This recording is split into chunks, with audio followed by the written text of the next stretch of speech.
So are you excited to see how our cherry seedlings are doing 9 months on? Well, let's take a look.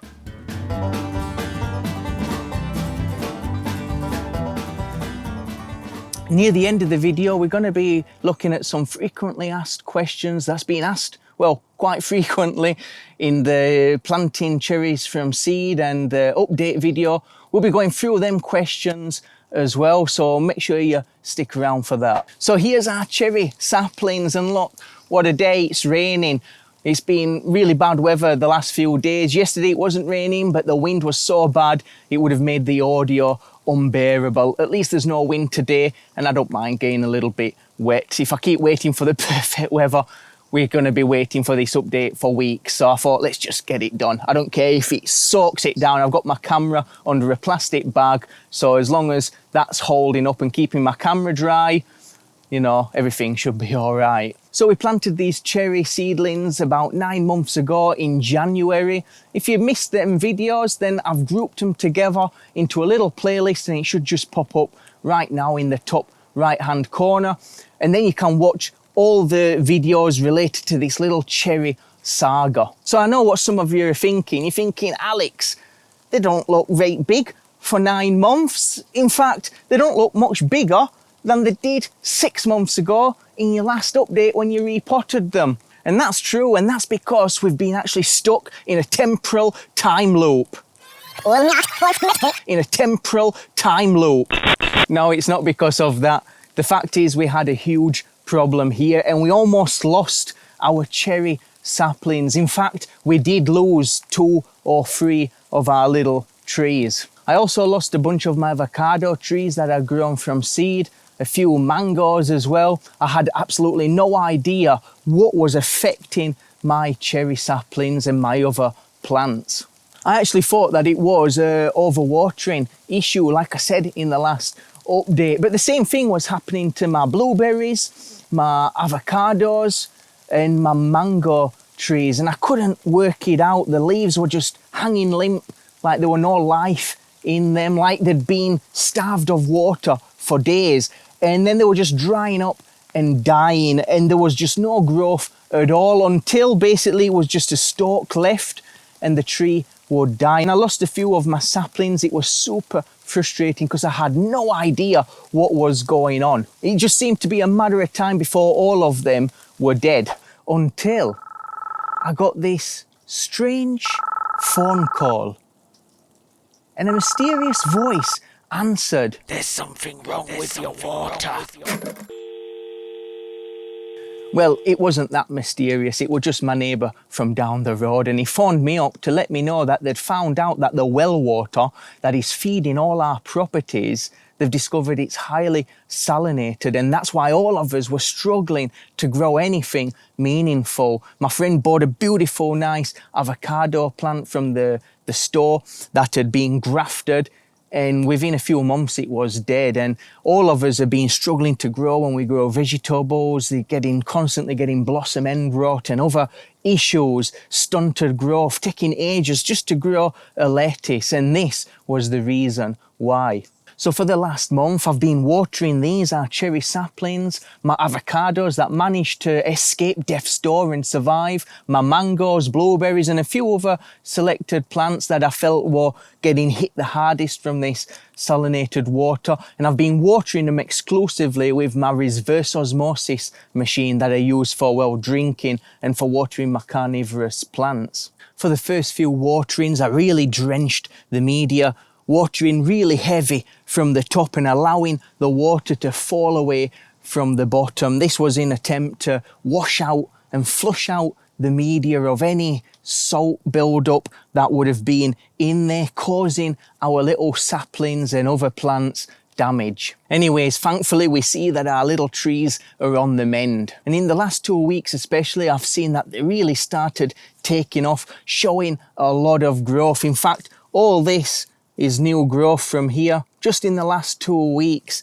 Before that, they were doing better. They were growing an odd leaf, but it took quite some time. It's been a month now giving them pure water, and only now I'm starting to see good, vigorous growth return. I had caterpillars attack the plant recently, all the new leaves it was popping out, the caterpillars were munching them up and I had to spend time looking for them. I think I got all of them. And then we had spider mite attack the plant, but I got rid of them with a few sprayings of neem oil. And now the hot weather's gone, spider mite doesn't reproduce so quickly in cold weather. It slows them down a lot. So a combination of the neem oil, colder weather has helped to take care of the spider mite. So let's hope that they continue growing nice and healthy from this point on.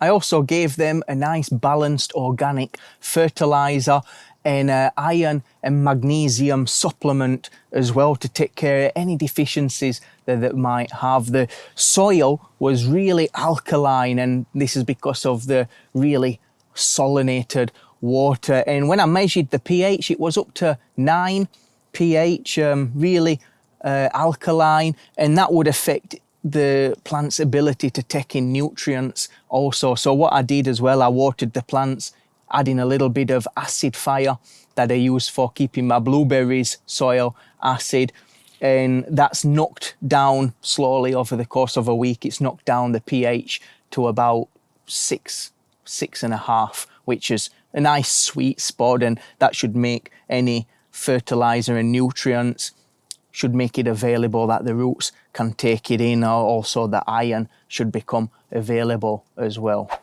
Man, this rain is really picking up. I'm going to get soaked out here, but we've had such a hot, dry summer. I'm actually loving this rainy weather. So over the months since our first video, we've had plenty of follow-up questions regarding growing cherries from seed. Let's see if we can answer some of the most common ones. So our first question, will cherries grow well here, whatever location was asked in the comments? Well, it all depends really on where you live. Cherries are a cold to moderate climate plant, around zone 5 to 9. They need something called chill hours, which is basically a time period of cold weather that's when they'll rest, and it'll trigger them into producing fruit. The chill hours that they need is around 700 to 1,200 hours. That's about 1 to 2 months of coldish weather at about 5 degrees Celsius. That's about 41 degrees Fahrenheit. These are rough averages, and it all depends on whether you've got sweet cherries, sour cherries, the type and variety or cultivar that you might have. You can get cherries that need a lot less chill hours, and they're known as low cherries, such as Royal Reina, Royal Hazel, Lapin, Stella, which need around 500 chill hours or less. These would be cultivars though, so they would be grafted plants which you'd need to buy and source from a garden centre or online somewhere, unless you've got a friend who you know is growing one in their back garden, and he would allow you to take a cutting from the plant that you could grow at home as a cutting, or you could embed into a seed grown plant when it's mature enough. The chill hours that they receive, even with the low cherry varieties, are going to affect how abundantly they fruit. So if they're getting the bare minimum amount of chill hours needed to fruit, then they're going to give not as an abundant crop as they would if they were getting a good full amount of that cold weather. So if you live in a place that never gets cold, like the tropics, or should I say never gets cold enough for long enough, then sure, you're going to be able to grow your cherry trees, but they're never going to be triggered or receive enough cold weather to trigger them into producing fruit. So another question that gets asked quite often is, why can't we not just plant our pit directly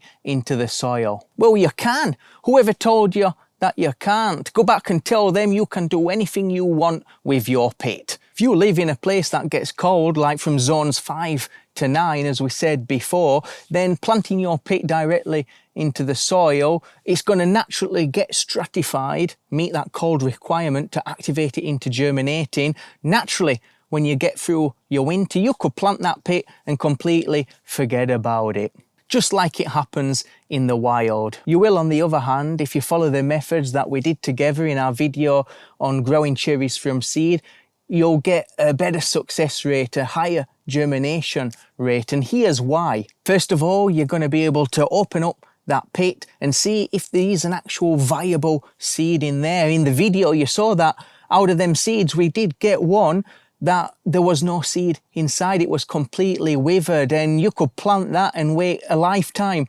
Nothing's going to grow from that seed because it's basically dead. Another thing is when you open them seeds, you're going to be able to hydrate them so that they get nice and plump. You'll see if any float to the top, and we'll discuss that in another question soon enough and see what that tells us.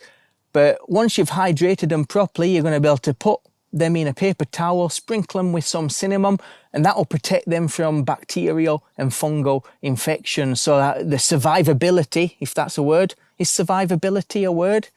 Yeah, it sounds pretty good. If it's not, I've just coined it, survivability. The survivability of them seeds is going to be a lot higher than if you just plonk them into the soil. They're going to be protected from any soil germs and funguses. On another hand though, the seeds that die because of them germs and funguses out in your garden, well, maybe the plant deserved to die if it was too weak, and you're going to only get the best and robust plants growing. So there's an argument there as well. I'd like to know your thoughts on that. The other benefit as well is if you've got quite a lot of seeds you want to germinate, you can fit quite a lot into a little space and then pick out the best ones. If you can think of any more points for it or against it, love to hear the discussion in the comments. Another popular question that gets asked is, are we rewetting the paper towel during that 2 months that they're stratifying in the fridge? Well, just keep an eye on it. If you see that it is starting to get a little bit dry, then just add a few drops and re-wet that towel. Another question, it's a good one. Do you dry the pit before cracking it open? Well, sure, drying the pit has a few benefits. You see, when you dry the pit, the little seed inside shrinks back as it dries out a little bit from the seed hard covering. And then when you use your pliers or whatever you're going to use to crack the seed open, you've got less chance of actually taking a chunk out of the seed itself. I found that when I've opened them up fresh and not allowed them to dry, I've often took a little bit of flesh, a little bit of meat off of the seed, and then that opens the seed up to getting infected, and it doesn't do as well. Another question that's popped up quite often is, what if my seed sinks or floats? Well, if it sinks, that's a good sign. That's what you want to see. It means that the seed's alive and healthy. If your seed floats, on the other hand, it's a pretty good chance that the seed's dead and it's dried out too much, and it's probably likely that it won't grow. Here's a question that's been asked quite often regarding our cherry saplings. How often do you water them? Well, I'd ask, how long's a piece of string? It all depends on your climate and weather. For instance, now it's raining this week. I'm probably not going to have to water these plants, but in the heat of summer, I'm going to be watering them quite often. The best way you can find out if they need watering, it's a very advanced method, is the old finger test. You just get your finger, you stick your index finger into the soil, and if you feel that it's still wet and damp down at the end of your finger, then hold off a little bit. If you feel that it's dry down there, or getting dry should I say, then give your plants a good watering. Super advanced stuff. Can you believe it? I've actually started to dry off, just sat here. I was almost like a drenched rat, but my body heat and not being so much rain the last 20 minutes, can't believe I'm actually drying off. Here's a question that gets asked an enormous amount of times is, do cherries grow true to seed?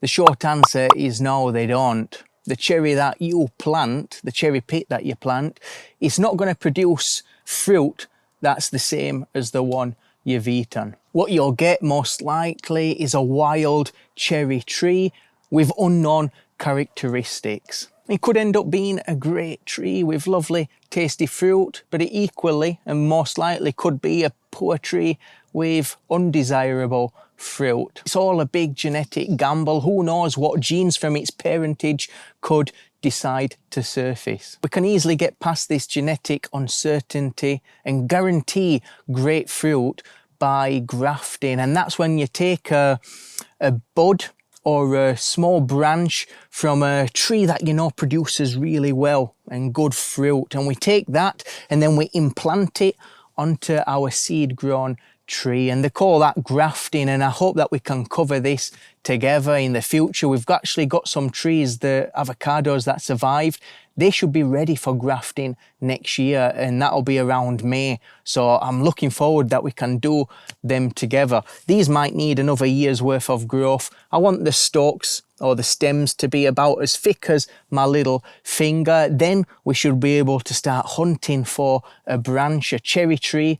There's somewhere in Spain where they produce cherries, and really nice flavoursome cherries, so it might be worth even having a little drive there, see if we can get a cutting, a bit of grafting material and graft our cherries in the future. And that way then we're going to guarantee that we're going to have a good productive tree. Another question that I've had quite a lot on the videos is, how long will it take before our cherries produce fruit? Well, rough figures, on average it could be up to 7 to 10 years for our trees to reach maturity enough for them to start bearing fruit. With grafting though, we can cut that down a lot, and we could start seeing fruit from about 3 to 5 years, so we can get fruit a lot sooner through grafting. Another question is, will they produce fruit? Well, that depends. We're going to need at least 2 trees, so make sure you're trying to grow at least 2 trees so that the flowers can cross-pollinate. And as we discussed before, you're going to need that cold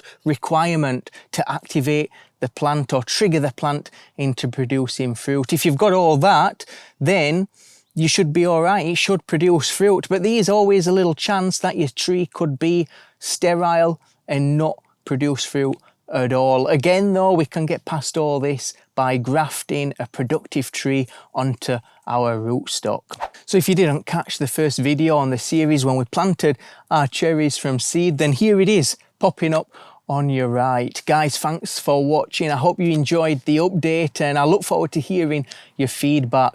Really helps the channel when you give me feedback in the comments. Hit that like button, tells YouTube that people like the video, and helps to support the community, helps to support the growth of the channel. And I couldn't ask you for any more. Well, actually I could ask you for one thing. It would be to share this video with your friends. You do that and that helps me out tremendously. I'm super grateful. It's been awesome to be able to show you how the cherries are doing. I've been trying to get this video out for ages, and bad weather and stuff was just getting in the way. And I just thought today, hey man, if I get wet, I get wet. I ain't gonna die, am I? You know? So thank you very much. It's been fun. Got some good videos planned coming up as well shortly, so make sure you hit that subscribe button if you haven't. Look forward to talking to you again in the future.